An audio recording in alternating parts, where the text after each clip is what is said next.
Hi, this is the second episode of the Career Conversations, and I am here with Mike Lockwood, who is a volunteer firefighter. Hi, Bren. Yeah, Mike Lockwood. I am with the Groton Fire Department. I'm an assistant fire chief, the first assistant fire chief. I'm also an EMT, and one of my roles is the EMS chief. So I help with all the EMS side of the house as well as the fire side. Awesome. The first question I'm going to ask you is, can you describe your high school self in 3 to 5 words? um, I would say that I am not the same person. So I was quiet, reserved, timid, shy. Not the same person I am today. I see. Okay. What do your daily tasks look like? Daily tasks. So in the volunteer world, their daily tasks are a little different than, say, your typical career firefighter outlook. We have several tasks we have to do throughout the month or year. So a lot of things we do is the first Wednesday of every month is our department meetings.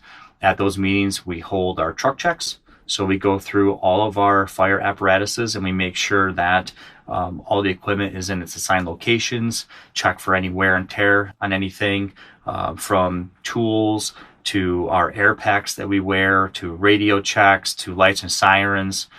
All of those things we go through once a month just to make sure that everything is there. We'll do those same tasks if, say, we have a large response to something, say a structure fire. We kind of sometimes will pick up hastily to get the scene cleaned up. Sometimes things get put on different apparatuses. So we'll also do one of those checks after a big call as well. I see. How do your duties differ than someone who's in a career firefighting? Oh, absolutely. Yeah. So career, you basically kind of tell people like you're doing this, and people are there all the time. In the volunteer world, we voluntarily show up. So sometimes tasks, if even if it's like a call, you don't know necessarily how many people you're going to get. So, for instance, if it's a structure fire, how many people with interior certification are going to show up that I can actually send inside a burning building? I may not get many of them. I may get some of them from our neighboring departments. So a lot of it depends on who shows up, what their skill set, what their qualifications are, and that will depend on what our response might be. What also is different from volunteer and career is volunteer, we rely on a lot of our neighbors for help. So for us, we get a lot of assistance from Dryden Fire Department, Freeville. McLean's a big help of ours, sometimes Locke, sometimes Lansing, and vice versa. We also will respond and assist them because they don't know how many people they might get. That doesn't mean we might cancel them. Yeah. So we get to a call and it's not what we think it is, or we have so many helpers that we say, okay, continue who's on the road, stop anybody else, or say, you can stop all mutual aid help and we're going to be fine with the crew we have, which is fantastic. You know, they appreciate not having to necessarily come all the way over if they don't have to. Yeah. But that relationship is critical. You don't see a lot of that in the paid because they have so many staff crew at the station ready to go, where we are not at the station unless we're there for a task. Yes, I see. That's really interesting, actually. What motivated you to become a volunteer firefighter? Two people motivated me. Our current chief, Eric DeForest, a good friend of mine. We coached in youth sports for many years together. He had joined, and his pager would go off. I'm like, "Oh, you got to leave." He's like, "No, no, that's not for us." I'm like, "Okay." So I never really knew if I was losing or not on the coaching field. And then my wife one day says, "Hey, they see that they're looking for volunteers." And think about applying and joining. I'm like, that'd be fun. I'd like to do it with you. And so we both are in the fire department. We're both assistant chiefs. We're both EMTs, and we're having a lot of fun with it. You know, it's something we get to do together, Yeah. right? And kind of give back to the community at the same time. So it's that those are the two folks that really pushed me or got my interest going that I wanted to join. That's really cool. That's really cool. Um, what type of interactions do you have with the public? Wow. So we have multiple faces of interaction with the public. There's I would say, the good side. Not that there's a bad side, but I'll explain. So the good side is the fun things we get to do. Like right now, today, we have crews up at the elementary school. They're spraying kids with water and having a lot of fun for their field days. We do the Easter egg hunt. We do chicken barbecues. We do our annual junior firefighter camp that draws in well over 100 youths that come in and experience a little bit of getting wet and playing firefighter games and learning about fire department. So that's the really kind of fun, interactive, do some neat things with the community. We do the annual tree lighting with the Santa Claus every year, and it's great to see the community. It's great to see what we can do for them, like as an extra little bonus, right? Mm-hmm. The not so fun side of it really is the interactions we have with people that we respond to calls. So I like to say that when we have our meetings or any trainings, people don't call 911 to say hello and thank you, right? Yeah. They call 911 because they need help, and it generally is sometimes the worst moments for them or the worst day that they've probably ever had. So you can't respond and think that they're super happy to see you, because they're sometimes in shock or they just don't understand what's happening. And so we try to train ourselves to ignore that part of it. And somebody may not be super friendly, and it's not necessarily because they're mad at us. It's just a bad situation they're in and they're frustrated. And so we have to kind of acknowledge that, and also be cognizant of the fact that we are visiting people on sometimes their worst day and their worst moments. Yeah. And so that's not something that we want to hold against people when we see them on the street afterwards, and they'll come up and they'll thank us afterwards, and we appreciate that, and that's fantastic. But we're not there necessarily for the thank yous. We're there just to help people. Yeah. And we understand, and we do enough training and we do enough conversating at our firehouse to say people need help. Mm-hmm. We need help sometimes. So don't hold it against people. Don't think negative or bad about them when they call for help. It's not why we're here. Mm-hmm. And I think we've talked about it enough and we do it well enough that people are good about it. Mm-hmm. Wow. That's a really cool insight. I've been, you mentioned the volunteer stuff in August with the kids. You take it's like firefighter week or Yep. Junior firefighter camp. Yeah. Yeah. I volunteered a few times, and I definitely got a lot more knowledge on what you guys do, what your mission is. You probably got wet too. Definitely. Yep. Definitely, especially the last day. Yep. They love getting wet. That's a really cool opportunity for us to get to the younger kids to see it. And part of that PR, the good side of the PR stuff, is that we're not getting any younger. Yeah. So we need people at some point to step in and help in a role. Right? Mm-hmm. And my wife and I joined late in our lives because we had many kids and they had a lot going on in their lives, and we weren't able to dedicate more time to the fire department. So we didn't join when we were younger. Mm-hmm. But at some point we need people to step up and help it in a wide variety of tasks. Talk about in a minute the different things, but there's so much that can be done, and many hands makes light work. Yeah, it's true. How could you help maintain good relationships throughout the firehouse? Oh yeah, so a little bit we kind of talked about already, right? Is talking to people, communication. Mm-hmm. So one of the things that for emergency responders that's not talked about enough is mental health in general. Yes, and one way of making that easier is just having conversations with people. Mm-hmm. I try to just talk to people. Yeah. Just hi. So when we go down for our monthly department meeting, sometimes I don't see people only once a month. Okay. Hey, nice seeing you. How are you doing? Mm-hmm. Just having a conversation, make people feel welcome. Just because you are not the driver of a fire truck, or you don't go into burning buildings, because that takes a special person, a little bit of craziness to think about running into a burning building, right? And everybody's running away and you're going to run into it. It doesn't make sense, but there's people that are willing to do that. Yeah. We're so thankful for them. But I think just having an open dialogue and make it feel like it's a place that people can come to and not be ridiculed or questioned or anything. Just feel open, and it's just that kind of safe space, but also an area where people can have a conversation. Like, hey, that call we had 2 months ago, kind of bothers me. I'm struggling a little bit. Yeah. That's that mental health piece that we've brought in outside trainers to talk to us about. That we have resources available through the county, not only in our local department, but through the county or even state that we can tap into. So we have a really good network of resources that we try to take advantage of. We also have, as a volunteer fire department, we also have our ambulance services part of our department, which is a little unique. Not a lot of departments have their own ambulance service. So if we have a bad call, our EMS providers are really good about checking in as well, and us with them as well. So we can talk amongst each other. We can bring in those other resources. So it's super helpful. I had a really bad call where I was doing CPR on my cousin in the back of an ambulance, and we lost her at the hospital. It was really tough. I talked to my wife quite a bit about it, which was really handy because she's in the department. She's an EMT. And I think what kind of helped me move on from that was, but I was there. So I don't look back and say, man, if I was there, could I have helped? Could I have done CPR better? Well, I was there and I was doing CPR, and we still lost her. So I feel like in the conversation I've had, I did everything I possibly could, and I feel good about the fact that I was there to try to help her. Yeah. Doesn't make the loss any easier, but I know that I did as much as I possibly could to help. So that's the conversation I have. And that was several years ago, and you think about it still once in a while.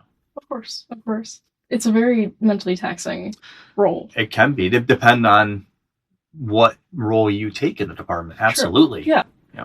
And sometimes when you don't, you see people. Yeah. Right? See, people might see me struggling that I don't notice. Yeah. Because I had a bad call and something might, kind of come up. I haven't personally had calls that whoa, really affected me.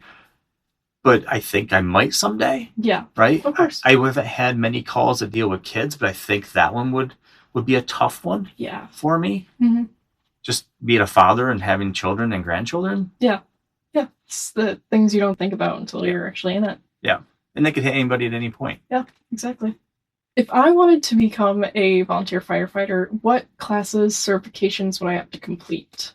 Okay, yeah. So to become a volunteer firefighter, you just have to go down to your local fire department, fill out an application. They do a very simple background check, a little interview, just kind of see what your interests are, see if it's a good fit for the department. I'd say 99% of the time, anybody can get in. But then once you're in, there's several courses or kind of paths you can take. So the first one that pretty much everybody has to take is BFO, which is our basic exterior firefighter operations.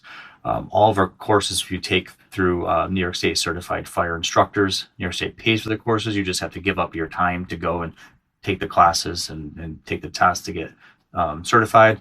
So with BFO, you can then take a lot of different avenues. You can continue the true firefighting path, which is going interior firefighting, which is I'm going to put a mask on and air pack and run in a burning building with a hose and put out the fire, or even like fast after that, which is now a different name, but that's where we go in and help people that might be in trouble. So if we might show up to a scene as a fast team and the firefighters are in trouble, the fast team will go in and get the firefighters out of that burning building. So it's kind of like a rescue type course. There's so many other avenues. There's a EVOC you can take so that you can get certified to drive the apparatuses. There's no other special CDL or license you have to drive a fire truck. You just have to have a valid driver's license, be of 21 years of age for a fire truck, and then take the EVOC course that you could do through a state fire inspector or in-house with us, and then you can drive a fire truck. There's a pump ops to not only drive the fire truck, but also to flow water, which is really handy when somebody's trying to fight a fire. We need that water flowing out of there. So pump ops is the course to do that. It's not a very long course. There's fire police. We have people in the department that are just fire police, and they just go to a scene. They put on their blue lights and they have their vest and their wands, and they're trying to redirect traffic away from us, which is so important for our safety. Yeah. So there's a wide range avenue just on the fire side that people can do to assist. And then on the EMS side of it, because we have our own ambulance service, we do a lot of EMS stuff too. So we have probably 9 or 10 EMTs, active EMTs in our fire department, and they provide a wide range of help. Sometimes they just do ride-alongs in an ambulance. Sometimes they take ambulance calls. They have restrictions on what they can do because they're just EMTs, they're not paramedics. But our EMTs manage their football games. Okay. So we have a nice partnership with the school. New York State asks that you have at least an EMT at varsity football games and modified football games. We also provide coverage for the Pee Wee football games. A lot of times they need EMTs there as well for those. So usually the school will send us out a message in early August, maybe, when they got all the schedules figured out, and ask for coverage for those games. And then I work with our EMTs and volunteer ambulance drivers to put together crews to their schedule for those games. And I know it's always appreciated, but it's kind of fun too. Our EMTs, I think, enjoy it. Yeah. Go and watch a game, eat some popcorn. Hopefully nobody gets hurt. Hopefully, yeah. So there's that whole kind of side of the fire department as well. There have some people that just kind of really like the EMS side more than the fire side, which is fine. And then we have some people that just really want to help with those PR things we talked about. Yeah. They want to come down with chicken barbecues. They want to help with junior firefighter camp. They're not somebody that says, I'm going to put on an air pack and run a burning building, but I want to do these other little things to make our department a good department that's out there, that's doing good PR stuff. So we have a really nice mixture of members that do different roles that makes us successful. So it's really important that we have all of them. We can't have people that just want to do interior firefighting, because then we need somebody to drive the engine. We need somebody to go shut down that road so that we don't have people coming through into a scene that creates more danger for us and for anybody else. Yeah. So it's really important that we have all of them. I see. Very nice. What is your favorite part of the job? My favorite part is just helping people. And it's not just that good stuff we talk about PR. I really enjoy when we have a good call where we're saving a life, saving a house, whatever it might be, saving property. Yeah.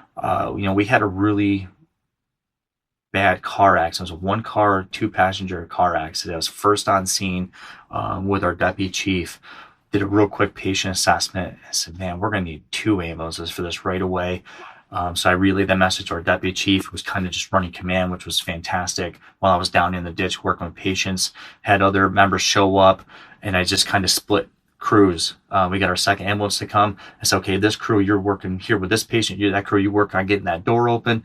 I put people in the back of the car to help stabilize the patient's necks until we can get collars on them. Yeah. Worried about neck injuries.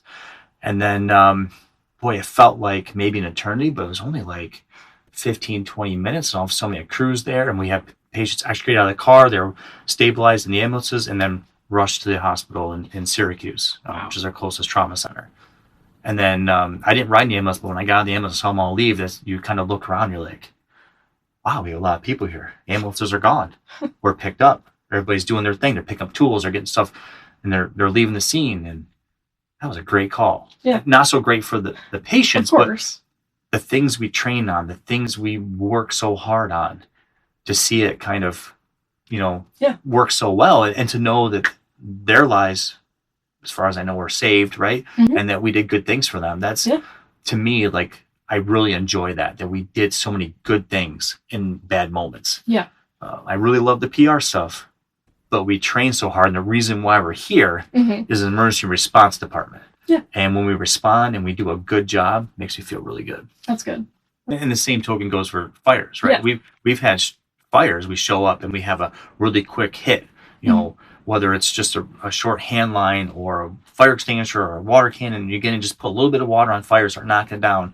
And we're like, okay, we left this fire that maybe started in the kitchen. Okay, your kitchen has damage. Yes. Your house is still standing. You're going to gut your kitchen and you get a new kitchen. Your house is livable. Yeah. You saved your stuff. Like, that's huge. Just really quick, get some water on the fire. They train you on that. Get water on the red stuff, the wet stuff on the red stuff. You get it on it, and you start saving things. You start saving property. You start saving people's lives. So that's, those are nice calls too. You come out and you give like a little little fist bump or high five. Like, that was a great attack. We did, fantastic job on a good response. Everybody's safe. We saved something. Yeah. That's huge. Yeah, 100%. Do you mainly work with volunteers, or do you work with career people as well? So most of our interactions are with volunteers. We do have career firefighters that will volunteer at their local fire departments. Okay. I see them time to time. My son is a career firefighter with the fire department. So, we see, well, I don't really see him from Ithaca, but if he was in Groton, he's a career firefighter with some excellent training that provides insight to our volunteer department. I have only worked with a career fire department once. It was I think it was November 1st or October 30th, when East Shore Drive in Lansing, the whole hillside was on fire. Oh, wow. And it was like burning up the hill towards people's back doors. Yeah. And Lansing Fire Department called a all county department response. And I think most, if not every single fire department in Thompson County, including Locke and Genoa out of Cuba County, responded with something: fire truck, water tankers, personnel. Yeah. And I arrived in a water tanker, but I ended up out of it and climbing the hill and putting fire out. But Ithaca was filling our tanker for us, Ithaca Fire Department. So, we all do similar trainings. Yeah. So we know what needs to get done. And that was a very interesting call where I've never seen so many people and so many departments respond at once. It was absolutely insane, just to see it. Not that it was poorly done, just it was insane, right? Yeah. But in that same token, to see all these different departments respond to a massive call, and to see the coordination, the communication, and all that is kind of cool to be a part of it. Yeah. And we saved everything. We saved. There's no homes damaged. Might have lost a fire hydrant that at point somebody had to come and fix. Yeah. But that's okay. Overall, very impressive. I remember that. It was last fall. There was pictures of it from the other side of the lake. The whole hillside was on fire. And they called an all department because it was so massive, and they don't know who can show up to help. They didn't want to call like, "Hey, Grant, come over," and like 2 people show up, and then you're like, that's not enough people. So yeah. And then you have less time and if they couldn't get it stopped quick enough and they start hitting these homes, like all these homes are going to catch on fire. And then how many you're going to start to, assigning one department per home to try to save them. Yeah. So it was a great response. It was great to see it. That was your largest call you've been to? Oh, yes. Wow. Probably for most people, to be honest. I think I heard from somebody the last time they saw an all county call was decades ago. Wow. It's not something you see. It's for some volunteers, it's not something you ever experience in the time that you're a volunteer. Yeah. Wow. That's really cool, actually. Of course not the situation, but getting to work with so many different people all at once. Yep, absolutely. That is awesome.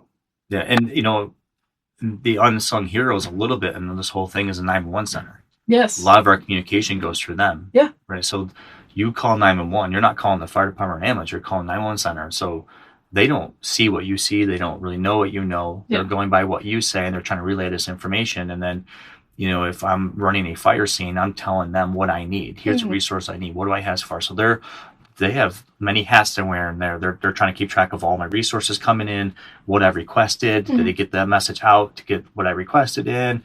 Yeah. So they're a very vital part that connects us when we're doing a lot of this mutual aid work together with other departments. So without them, I don't know how we really communicate well with them or what our needs are. Yeah, that's really cool. What is your least favorite part of the job? Least favorite part would probably be the calls where we're not able to get the end response or the end solution that we want. So, if we get to a call and we get there, but somebody may be already deceased already, that's not a fun call. Yeah. Then we couldn't save them anyway. I understand that, but that's not necessarily a fun call. You get to a fire and it's just, there's nothing you can do to save that house. Yeah. You're not gonna be able to run into it. There's nothing to save, so it's not worth your life for something that's going to be a complete loss. And that's not a fun situation to feel in, because you're putting it out, but you kind of wonder, is a homeowner upset because nobody went in to try to save something Yeah. that's not really necessarily worth their life, Mhm. right? So we have to really be aware of, is it worth trading somebody's life to go in and save a photo album or maybe even sometimes a cat, right? Yeah. We have to look at a situation, especially in a house fire, and how hot that is, how much smoke's coming out, and realize it's not a livable situation anymore. There's no life left in this. All the oxygen's burned up. Yeah. And that's unfortunate. I personally have been in a couple homes now that there was a deceased person in that home. Yeah. That's not necessarily a fun call to be on, because like looking at the situation, looking at the house, going, that person's definitely not alive in there. We're probably going to find a body. Let's get this fire knocked down. And that's unfortunate, because a lot of times there's family members there, right? And so they're grieving, they're sad, they're upset. You understand it, because I'd feel the same way. Absolutely. 100%. And that's almost feeling powerless is almost like the least favorite part of it, right? There's nothing you could have done to change what the outcome would have been. Yeah, you're just standing there putting out the fire, like you said.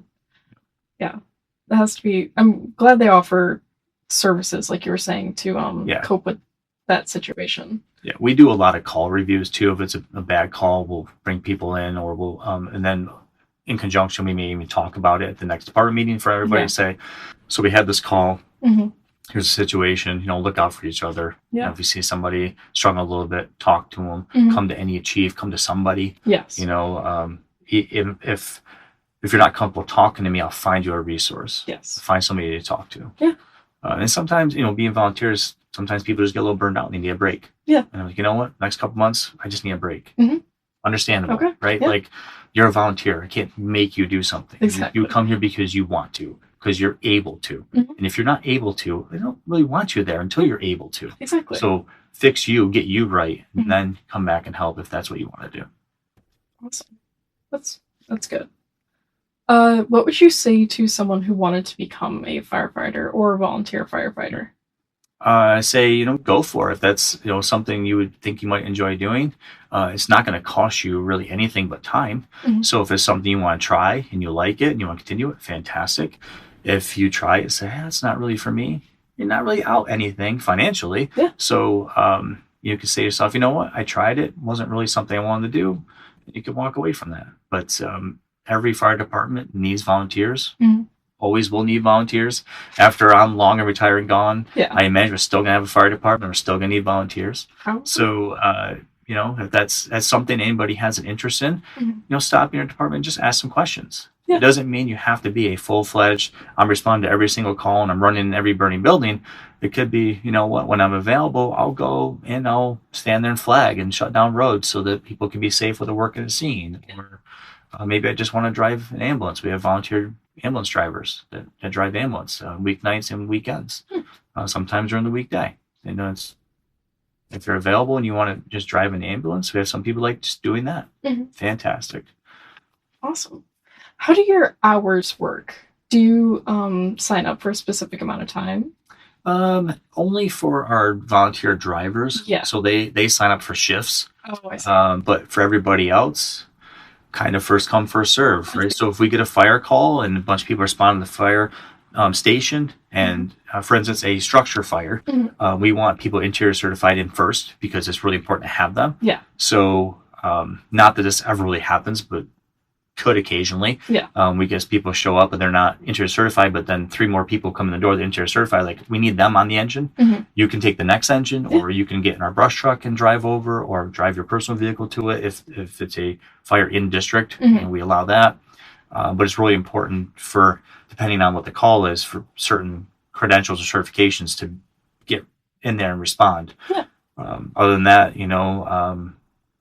sometimes you get down there and a bunch of things left and you just got there late because you were doing something else, and you just respond when you could, and you go, okay, well, we had a great response then. Fantastic. Yeah. That wasn't needed. Or maybe I'll just hang out here and I'll listen in case they ask for more resources or need something. So. Awesome. That's cool. Okay. My last exit question is, do you listen to, read any outside resources, such as podcasts, maybe books, that inspire you to keep doing what you're doing? So I watch a lot of YouTube videos. I got this from my deputy chief because he watches a lot of them, just so I can learn how to be a better like incident commander. Now that I'm assistant chief, I want to make sure that I'm doing the best for the response and for the safety of my crews. Yeah. So I've watched a lot of those videos from career firefighters that will do like they have their dash cam and they're responding to a call, and I'm listening to how they're responding, what they're doing, what they're thinking about. When they get to the scene, what their 360 response looks like. So when we get to a structure fire or any possible fire, we want to walk the scene, even if there's a car accident. We don't know who else might be involved, but we don't know if there's pedestrians in the road that might got hit, right? So we try to do like a 360 of the scene, just get an idea of what we're looking at, what the dangers are of the scene before our crews get there. And then I read a lot of other lists. There's lists out there that talk about like fallen firefighters, line of duty deaths, or line of duty injuries, right? Like just to learn from them. Yeah. You know, it's a horrible thing to any loss of life, and especially if it's in that emergency response type thing. So if the best thing we can do is learn from somebody else's loss of life, fighting fires or whatever it might be, and we save lives doing that, then that's pretty important, right? And then something good came out of that loss of life. So, you know, I do read those, and sometimes we share those. We had one that our chief shared the last department meeting about a young lady that lost her life. I think she was 16 or 18 years old, wasn't buckled, got ejected from a fire vehicle that was responding to a call, and was trapped and lost her life. Like, but why? That should never happen, right? What were all the mistakes made that caused that we can make sure that we don't do? I haven't really come across many podcasts to do it, but just kind of things that I read or pick up on or watch. I see. Awesome. That is all the questions I had for you today. It was a pleasure having you. Well, thank you. Thank you for having me. Yes, of course. This will be the second episode on the Career Academy podcast. Thank you.